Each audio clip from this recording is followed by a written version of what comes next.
thank you for joining us for this panel. It is Friday, 11/11/11.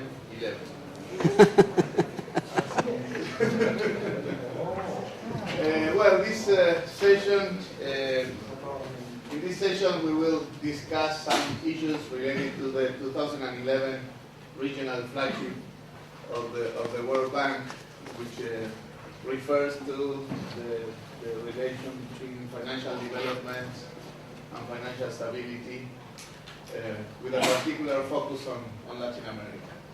And I think that there is a lot of work behind the presentation that Augusto de la Torre will make, of a lot of people from the World Bank and other institutions, and a lot of discussions, previous discussions on several preliminary papers. So we will have Augusto de la Torre with a presentation for about 20 minutes, 25 minutes. And then, of course, we will have the pleasure to have Vittorio Corvo, Ricardo Hausmann, and Bill Wetzman as panelists for comments on the presentation. So let's begin with Augusto. Okay, thank you. I'll try to be brief. No, that's not. Everybody says I will be brief. It's a sure thing. This is it. And you will stop me. You will stop me. Okay, here we go. Well, thank you very much. First of all, let me tell you that you're getting a bit of a preview of a report that's coming out a few weeks from today. It's the flagship report of my office, which is the Chief Economist Office for Latin America and the Caribbean in the World Bank. And of course, this is the result of a significant effort by a team. Many members of the team are around here. You may know them: Sergio Schmuckler, Eduardo Levi-Eyati, Tatiana Didier, Luis Cerven, Mariano Cortés. So we have a product that's a collective result. And let me show you a little bit. I thought what I would do today is essentially give you a sense of how the report is structured, and then choose a very small part of it. And I will make a presentation on that small part to give you a flavor of how we attack the problem. So the topic is financial development in Latin America. So the report has, I think, a first section, which I think is innovative, which proposes a framework, an intellectual framework, to discuss the process of financial development. When we started this report, we found out that while there's a lot written on finance and financial issues, there's very little written about the process of financial development itself. So the first part of the report sets up a framework to discuss financial development based on the idea that financial institutions emerge in order to help people cope with frictions. And so the whole report is organized around two classic types of frictions. Frictions that impede bilateral contracting in finance, and those are typically agency frictions, information asymmetry or commitment problems, and frictions that impede that people get together and pool costs or risk or savings in order to create denser financial markets, and those we call participation or collective action frictions. And so one of the big points of the report is that we try to show that in the process of reducing frictions, financial institutions and financial actors, they create a scope for other failures. So that the same process, even in the absence of bad public policy, the same logic of financial development has a dark side. And perhaps the simplest one to see that is what we have been talking in the chats that Ben Holstrom, for instance, said. A typical one that give you an intuition of how the dark side can be created by the same financial development. Imagine a simple financial system where agency frictions dominate. So in equilibrium, you're going to have a very non-inclusive system, because the only people you can give credit are those that can give you collateral or that you know very well. So you are going to have a relationship-based type system of finance, where the resolution of the agency friction is based on people having large stakes, so that they can monitor and choose and screen and so forth. So what we show is that as information environment improves, as institutions allow better contract enforcement, the cost of monitoring come down. What happens is that you can bring more people into the game, and the relationships in finance can be more impersonal. As you bring more people into the game, and information is delegated, say, to rating agencies, then monitoring becomes weaker as contracts become more liquid. And so as contracts become more liquid, you create the scope for uninternalized externalities. And you have the typical problems of liquidity being a public good for which nobody pays and on which a lot of people free ride. So that's one example, just to give you a sense of how we treat these issues there. Then what we do in the first part is also try to see how the process has shown up empirically. And this is what I'm going to talk today about, and so I'm going to jump that. And then using those tools, we try to see where Latin America is relative to other parts of the world. And we try to identify where the big gaps that Latin America has in its financial development. And we discovered two largest gaps in Latin America, which are banking and equity. I'll say something about that.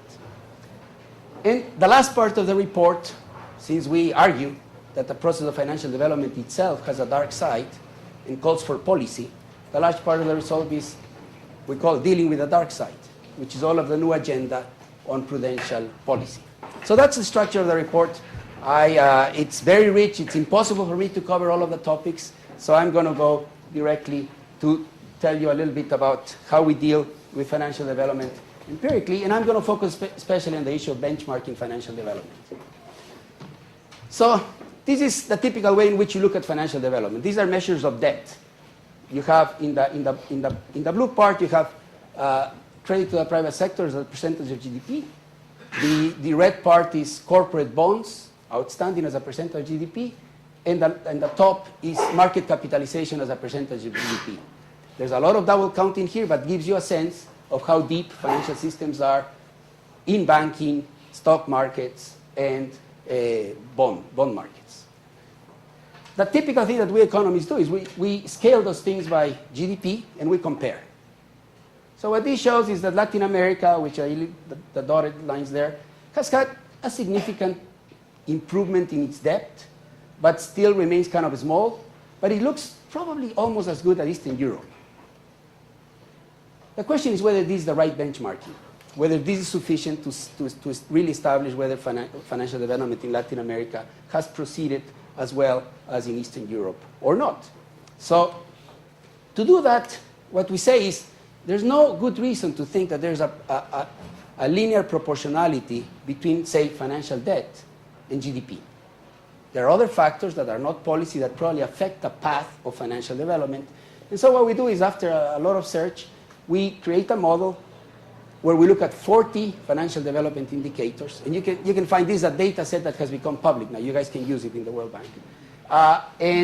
And what we do is we control for things that matter for financial development that are very important, including size, population size and density, age dependency ratio, which captures the demographics, whether the country in question is an offshore or an onshore center, whether it's an oil exporter or not, whether it's a transition economy, and we also add years fixed effect. And we create kind of a basic benchmarking model of financial development using the data that you see there, not a long data, 1980 to 2008. We keep on updating this thing. And then out of that, we get a sense of what is the central financial development path that you can observe given this data. And we have made a lot of effort to try to capture the true financial development path and distinguish it from bubbles or crashes.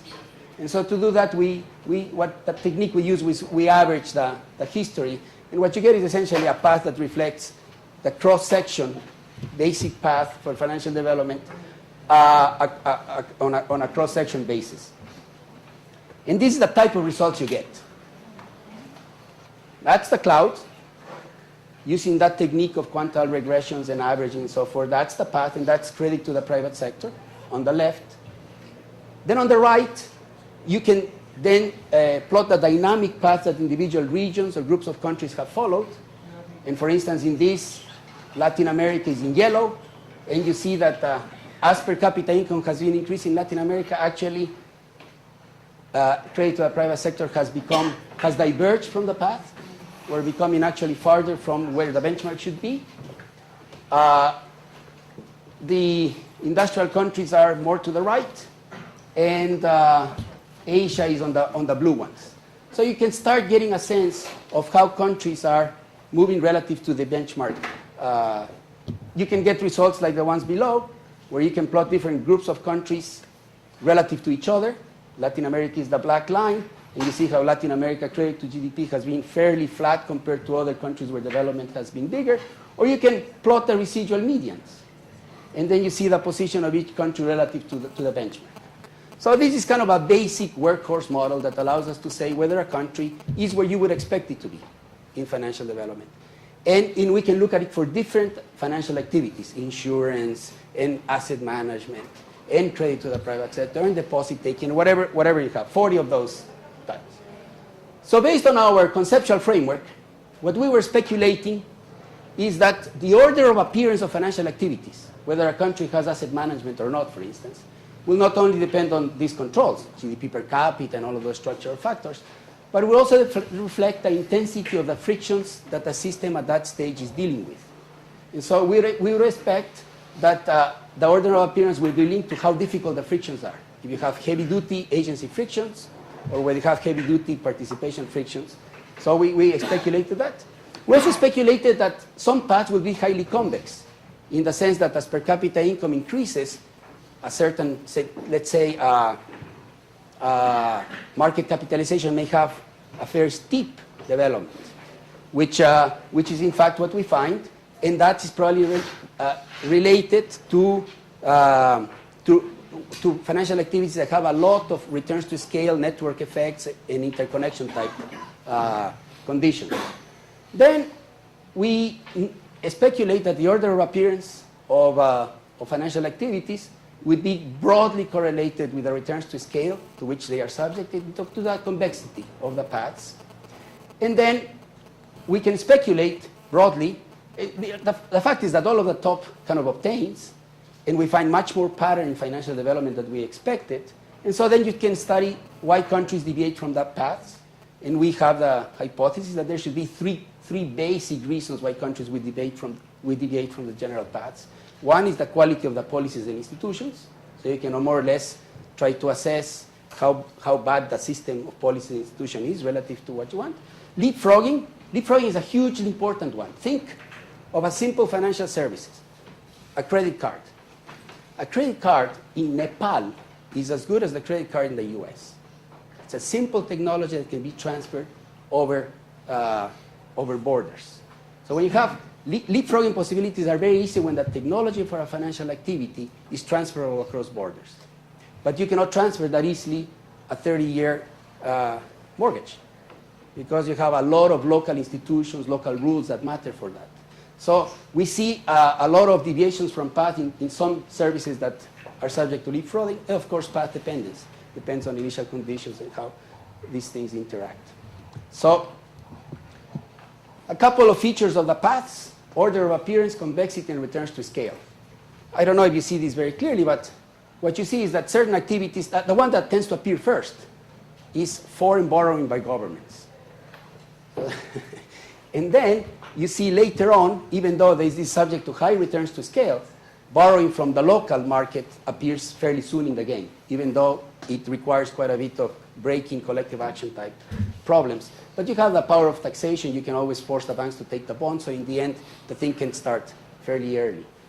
And then things like mutual fund management or corporate bonds tend to appear later on, because even though they don't seem to be subject to a lot of returns to scale, the frictions that you have to solve to have those type of markets tend to be tougher to solve.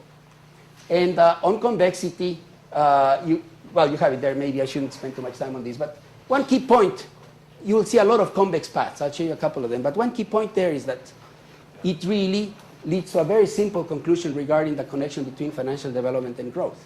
If you have convex path and financial debt, the variables tend to be convex, what you would expect is that an additional deepening the financial system will have a decreasing effect on growth. And if you take into account what we call the dark side, you can imagine that there can be something called too much finance, in the sense that the marginal benefit of additional debt may be higher than the marginal cost of trying to keep the system stable or on a stable path.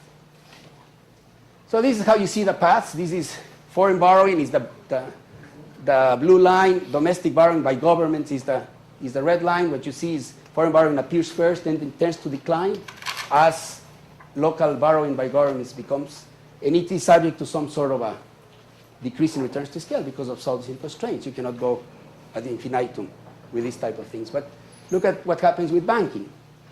Here you have red line is deposit mobilization. It appears early, and it has some convexity, but it appears early. Credit appears later on, credit to the private sector, that's the dotted line, but it's more convex. It picks up at a sharper, it has steep slope later on, and then non-deposit funding of banks appears later on, but it has a lot of convexity because it is subject to a lot of interconnections, dense markets, and these sort of things that produce these externalities.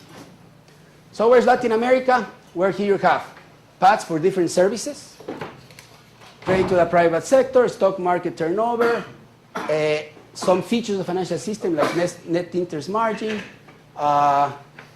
In the middle there, we have mutual fund asset manager, insurance premiums. You know what, the general message of this exercise is that Latin America seems to be improving and converging when you look at efficiency measures, like net interest margins. It seems to be where one would expect it to be when it comes to things like insurance premiums, market capitalization, but it is really below what it should be, or what one would expect it to be, in two big areas of finance, banking and domestic market turnover. And remember, the domestic equity market turnover that we have there, which is the second graph, and you see as per capita income in the region increases, it actually deviates from where you expect. Already controls for size. So it's not just a matter that we have small markets. It goes beyond that. You can do that. You can use this benchmarking to look at individual countries. These are individual countries. The horizontal bar is the benchmark. And you see where the region tends to be below the mark. Here that we have Mario Vergara. Uruguay is non-existent relative to one would expect Uruguay to be in terms of mutual fund assets. We live a lot. Yeah. But in terms of pension fund assets, which is part of policy reform, Uruguay is above where one would expect it to be. So there are some financial services that are very much a function of policy, and you would expect them to develop ahead of path. But you normally see that most of Latin America is below the benchmark when it comes to private credit to GDP, with the exception, of course, of Chile. It always is the exception. And Chile has a more developed credit system, or more developed insurance system. Pension fund assets is way above what one would expect, and mutual fund assets is a little bit below what one would expect. And you can do that for almost any variable in our system. And it's a nice way to try to have a conversation about where you are in the financial development, which leads to the most important question that comes next. Why are you where you are? And so let me tell you a couple of things about how we treat the banking gap. Yeah, the banking gap, what you see is that generally Latin America is diverging relative to where it should be in credit and in deposits, banking services in general. But it is converging in terms of bank efficiency type measures. And when you look, this is another easier to see graph. When you look at it, this Latin America is the set of bars close to the last one, and what you see is that Latin America seems to be very small when it comes to two types of credits. Mortgage credits, which are the light blue, and it's losing ground when it comes to commercial credit. And the only place where we are actually doing very well is consumer credit. So we Latin Americans are very good to leapfrog on things for which we don't need contractual improvements. And in fact, when you try to see, this is the measure of the gaps. You see that the gaps have also been growing. We had a gap in 1996 of about 14% of GDP in various type of credits, with the biggest gap being commercial then. But the gaps have broadened, have become bigger, except for consumer lending. And of course, then you can try to do exercises to understand why is it that we are behind in credit. So 3 things come out very strongly. It's not information. We in Latin America, actually in Latin America, have very good credit bureau systems and creditor information systems. It's not there. Our problem is mainly related to contract enforcement type variables, to a proxy of what you can say insufficient diversification and creation of projects that can be bankable, and that we proxy by looking at the low growth in Latin America, and also and perhaps the biggest one is the long-lasting effects of crisis. When we tested in this exercise several times how bad is a crisis for financial development, and it is really bad, and it lasts for about 15 years on average, the effects on financial development of a crisis. So that leads you to some discussion of what you can do. Essentially what you do in Latin America is let's try to avoid crisis. That's why it's so important to have this macroprudential agenda in place. Let's make sure that we do something about the financial, the real sector. Follow what Hausmann has to say about diversification, because that will give us more assets on which you can invest. But above all, probably put a lot of emphasis on the contractual environment, which seems to be what is slowing development.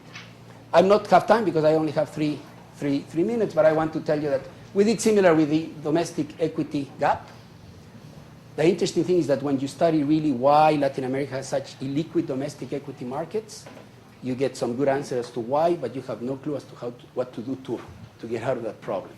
Let me show you just, there you see the fact that in the first graph, Latin America in the red is actually getting farther away from where it should be. And a lot of it seems to be associated with something that's very Latin American. Our stocks move out of our local markets. So in work that we normally do, you see is that Latin America liquidity tends to be outside. And it happens through ADRs and all of those trading instruments. Compared to other regions, if you look at the red bar, which is a measure of liquidity of stock traded abroad, Latin America is kind of an outlier.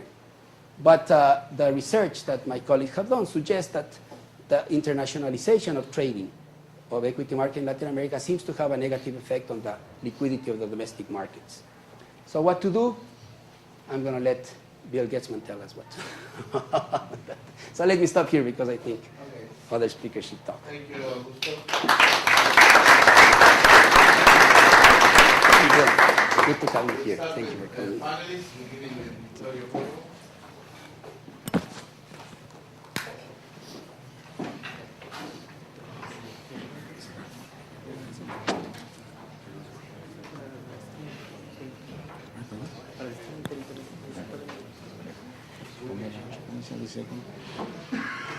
No, first of all, I think that this first, it's a pleasure to be here, but also it's a very good study, and I think that everything is there, and it's quite balanced, because when there's something that we don't know well, they will say that is the case.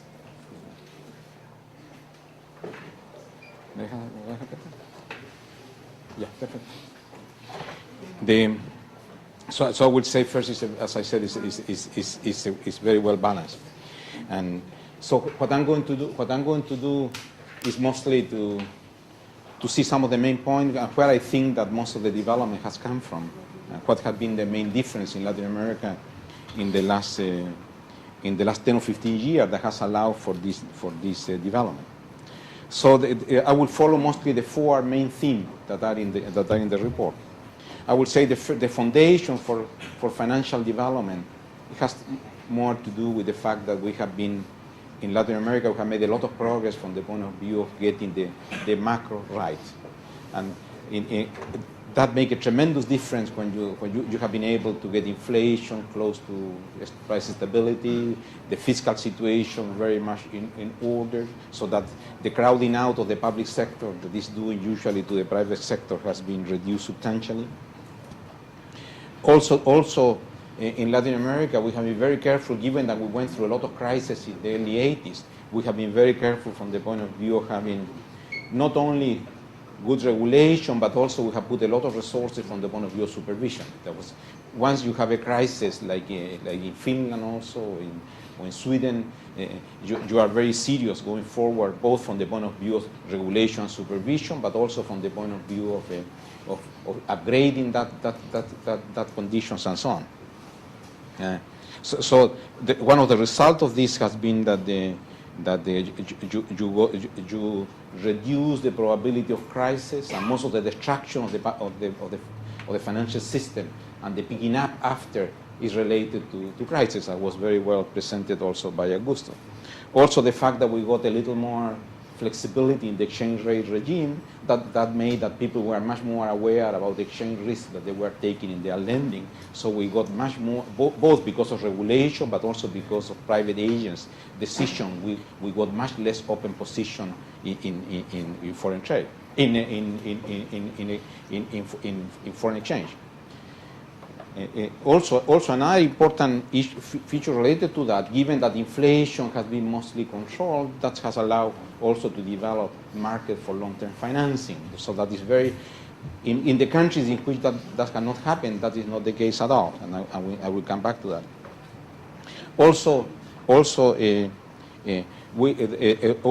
Another important element has been the fact that some countries have also made a lot of progress from the point of view of institutional development, allowing in Chile and in Uruguay and also in Mexico the development of pension fund and so on. Here I had the first comment on the report. It's very unfair to have LAC 7, because in LAC 7 you have two countries that don't belong in the sample, and you present it very nicely. Uruguay and Argentina are not in the sample. So how can you have LAC 7 compared with the rest? You have LAC 5, or at least you have to show how robust are the results, because you show very clearly that Argentina doesn't belong in the sample. The banking system in Argentina has not recovered yet. The total credit to GDP is 7 or 8% of GDP, nothing. So you have. The LAC 7 and changes dramatically. Yeah, no, sure. It's a tremendous country.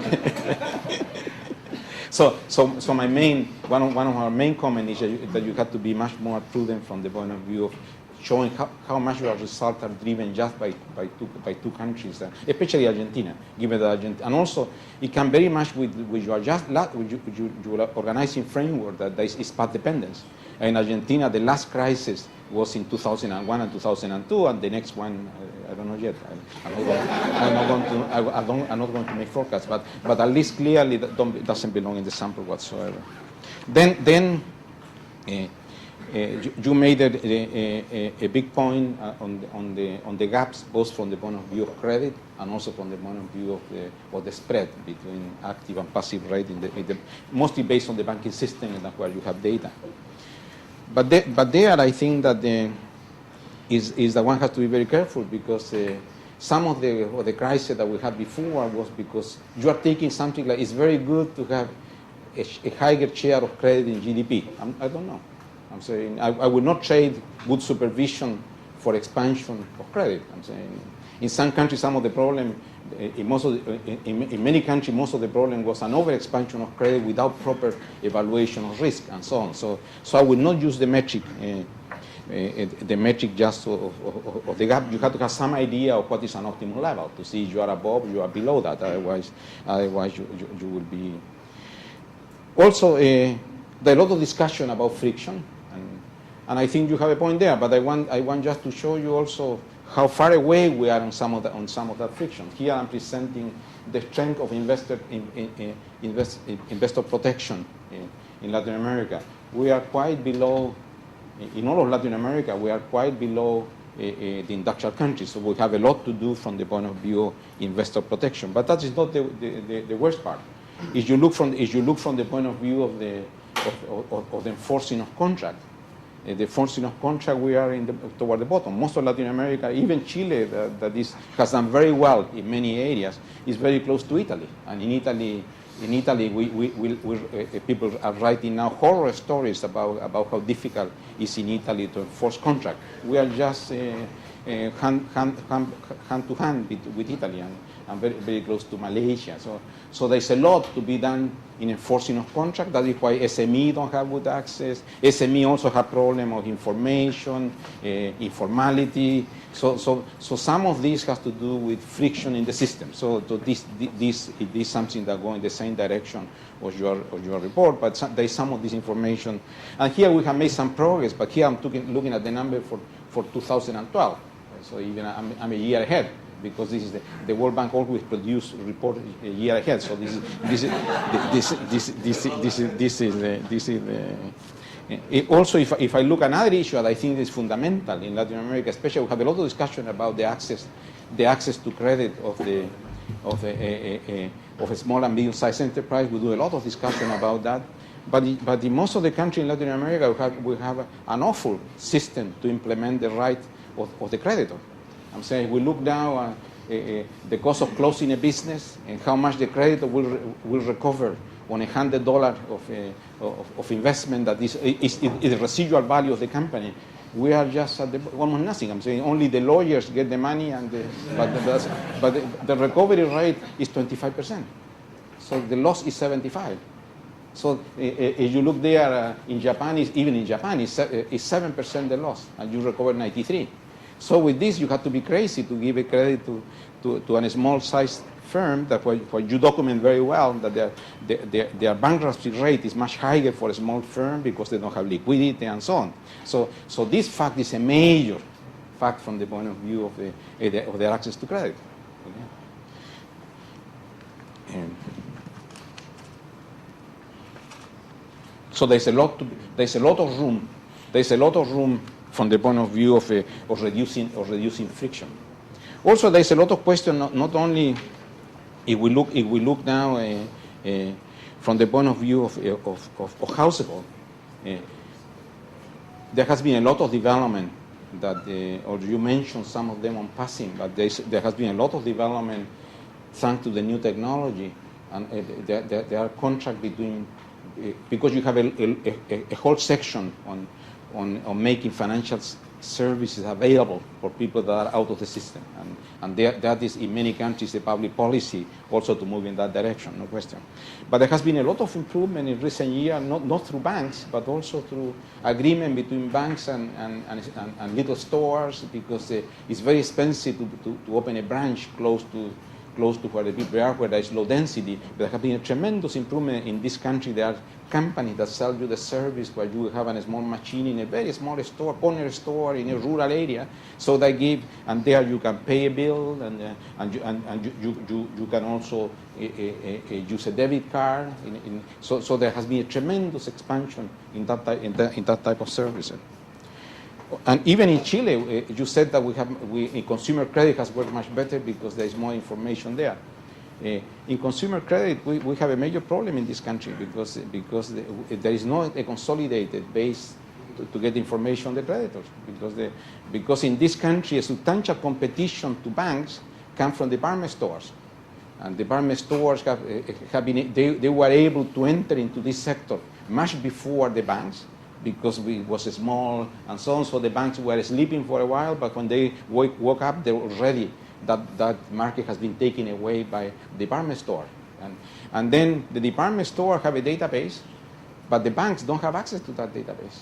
So a bank, when it's assessing a credit, have access only to the database within the banking system. But that creditor, if that creditor is overburdened with the credit from a department store, the bank doesn't have a clue. So that lack of information is reducing the penetration and the competition in that system. Also, there are problems of consumer protection, and so we are having a major issue now of consumer protection in one of these department stores in the case of Chile.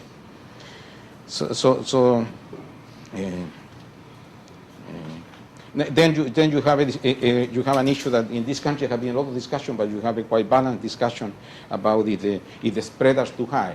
You come to the conclusion that there is no evidence one way or another. It's something that you need more evidence. You have to ask more exam to the patient to be able to make the diagnosis. And so that I share.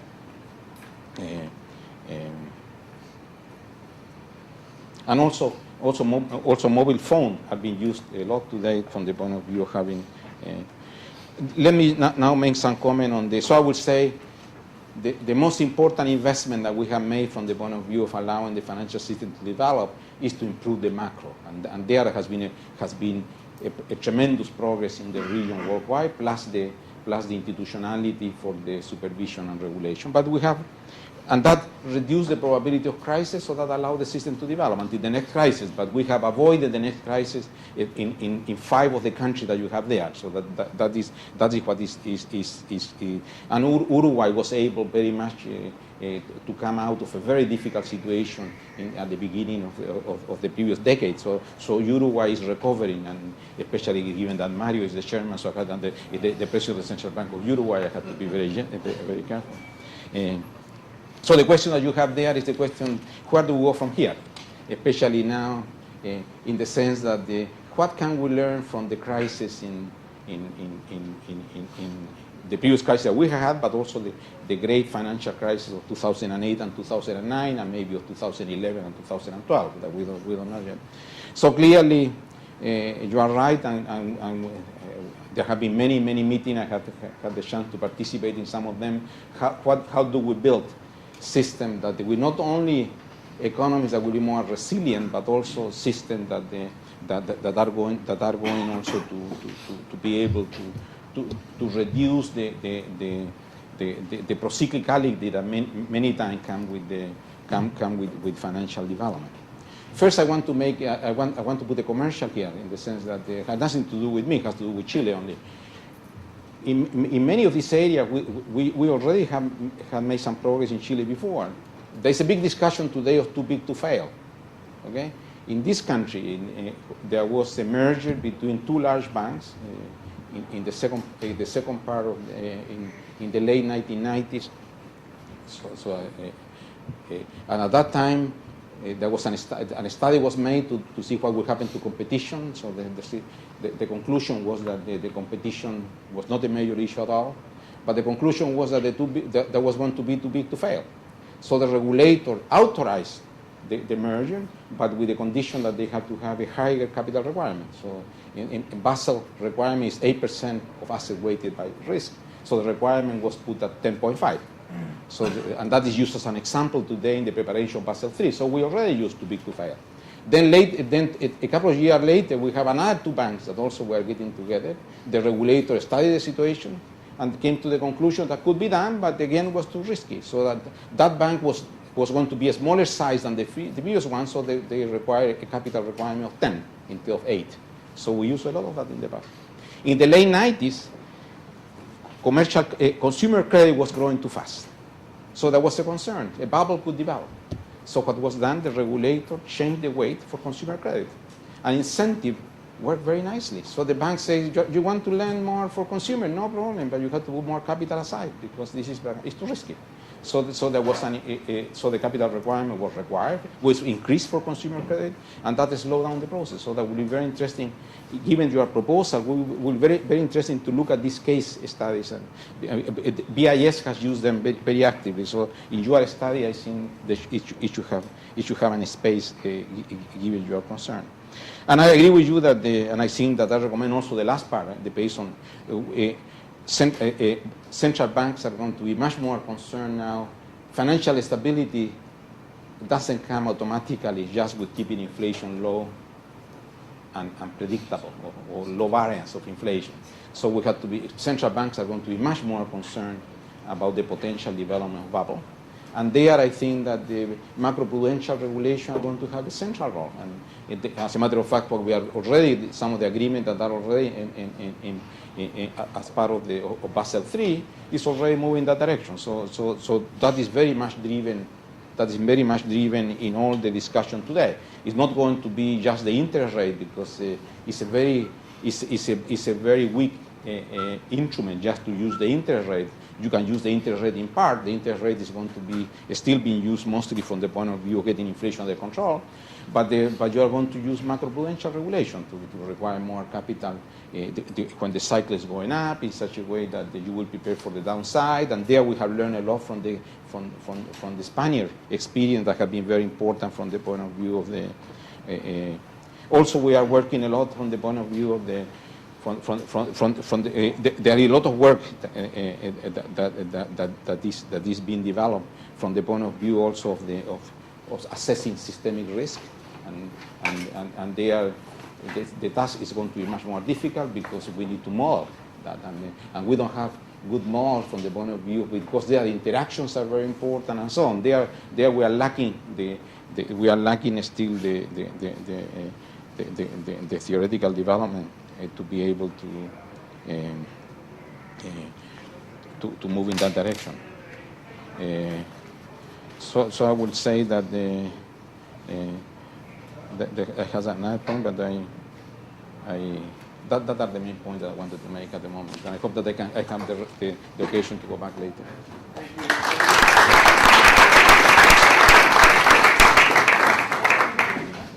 Perdón.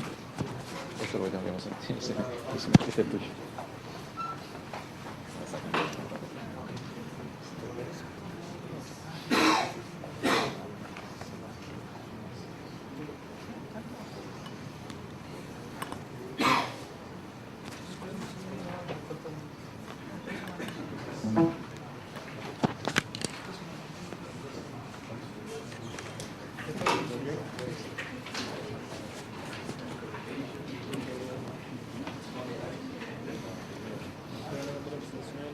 Okay, perfecto.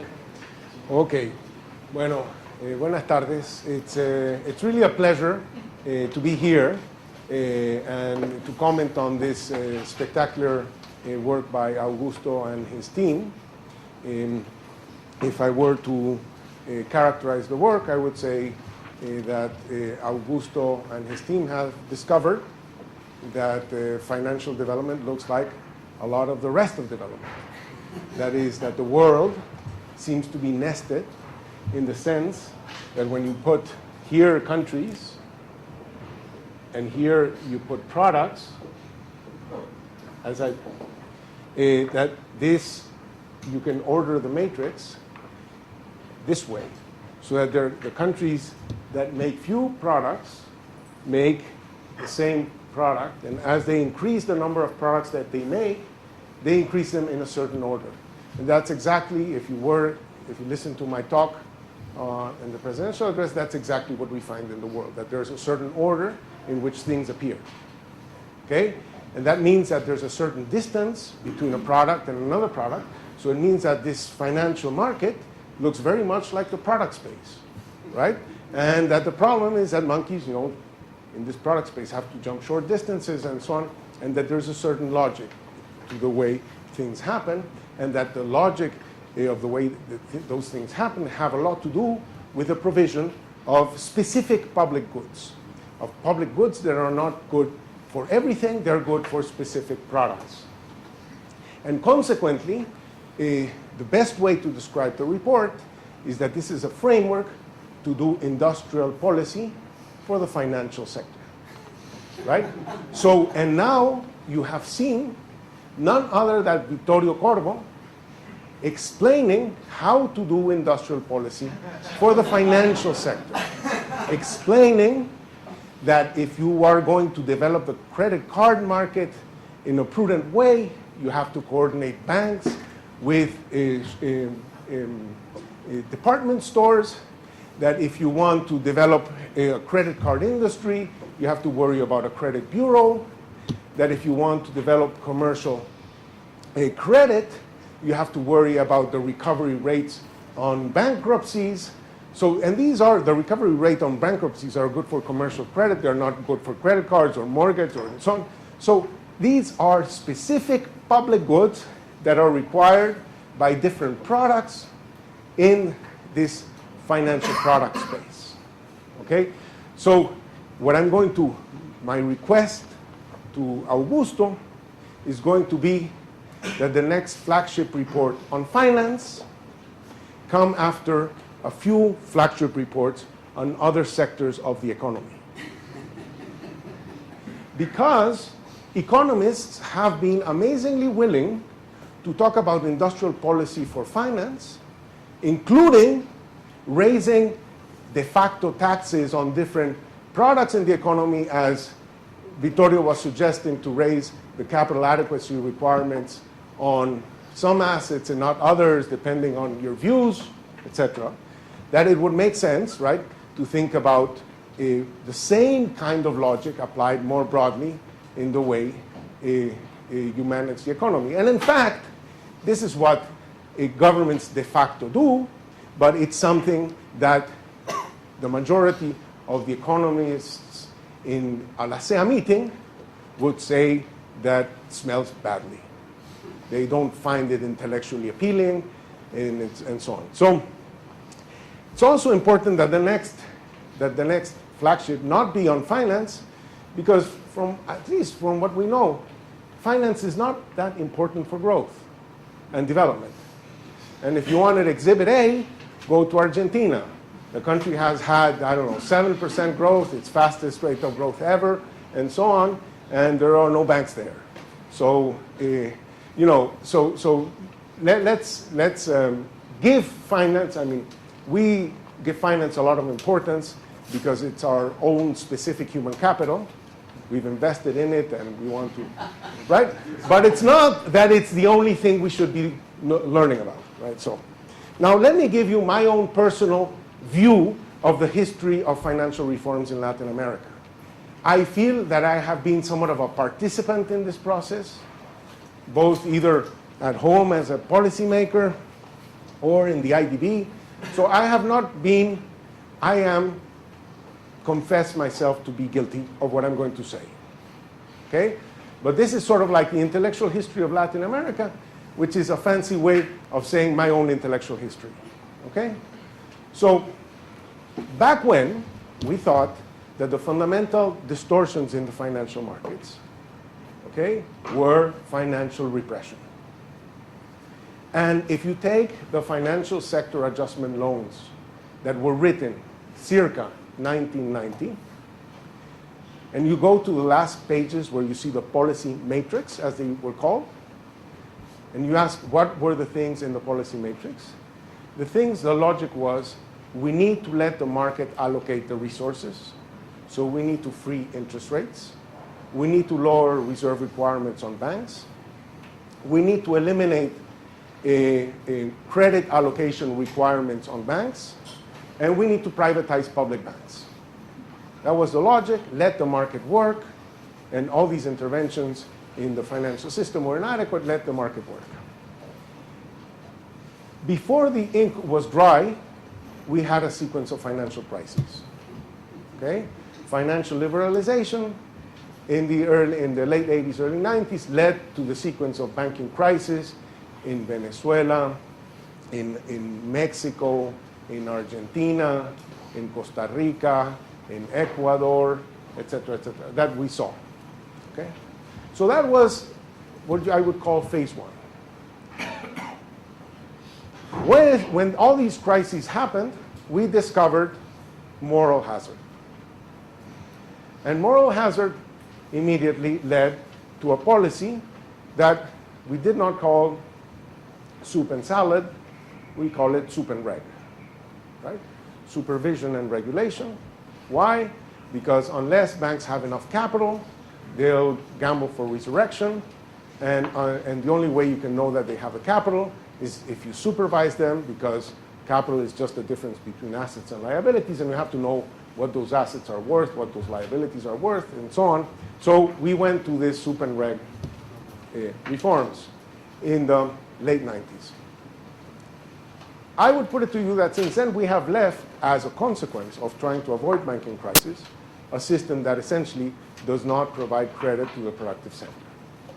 So the way the system has worked, right, is that because Mercedes-Benz is more liquid than working capital of a SME, we take the credit risk of lending for a Mercedes-Benz to be lower than lending to an SME, and so on. And regulatory requirements focusing on minimizing crisis, which I think is you know how costly crises are, have left as a consequence the fact that consumer credit has expanded and commercial credit has contracted, and we have now a safe financial system that doesn't help much for economic development, let alone financial development. At the same time, we had another intellectual agenda, which is the equivalent of what in the telecommunications industry they call the triple play. Okay? The triple play is that you do a Chilean-style social security reform, which is going to create a demand, an institutional demand for capital market assets, stocks and bonds. We're going to privatize public companies, which is going to generate a supply of securities, and we're going to revamp capital market regulations so as to create the institutional infrastructure for supply and demand to meet. We did that some 20 years ago in most of Latin America, and the report documents that stocks as a share of GDP are lousy, that bonds as a share of GDP, especially commercial bonds, are ridiculously low, and that this form of forced savings that we call the privatized social security system has essentially channeled the money mostly through banks and has not had the impact we thought it would have. So here, in some sense, was an example of industrial policy trying to jump to a tree that is too far away, right? So it's having to jump, we wanted, because we said we will have essentially, the ideology a little bit of the time was we want safe banks, narrow banking, and we will put the risk in the capital market. But since the capital market was being funded by workers' savings, we couldn't let them take too much risk either.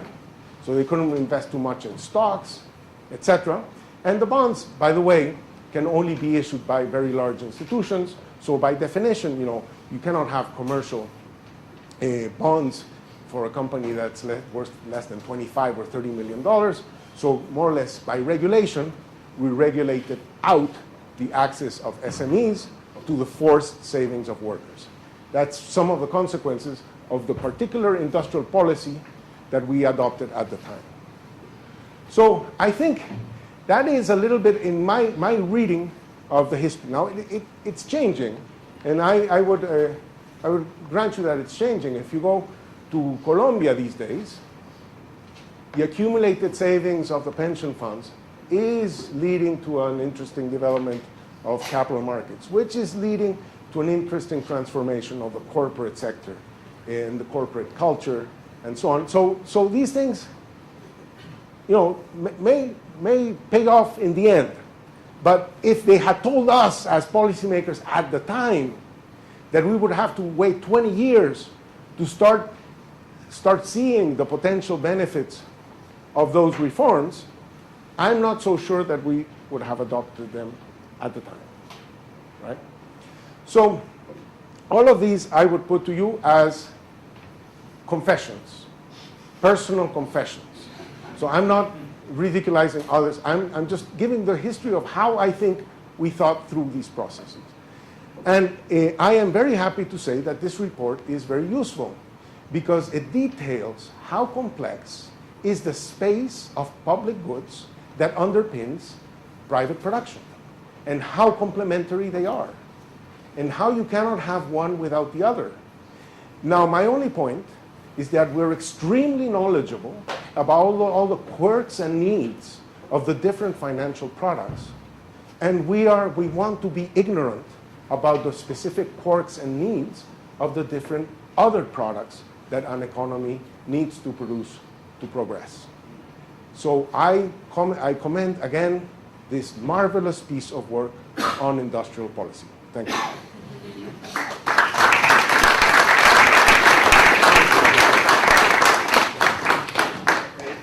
Well, now it's time for William Detman his comments.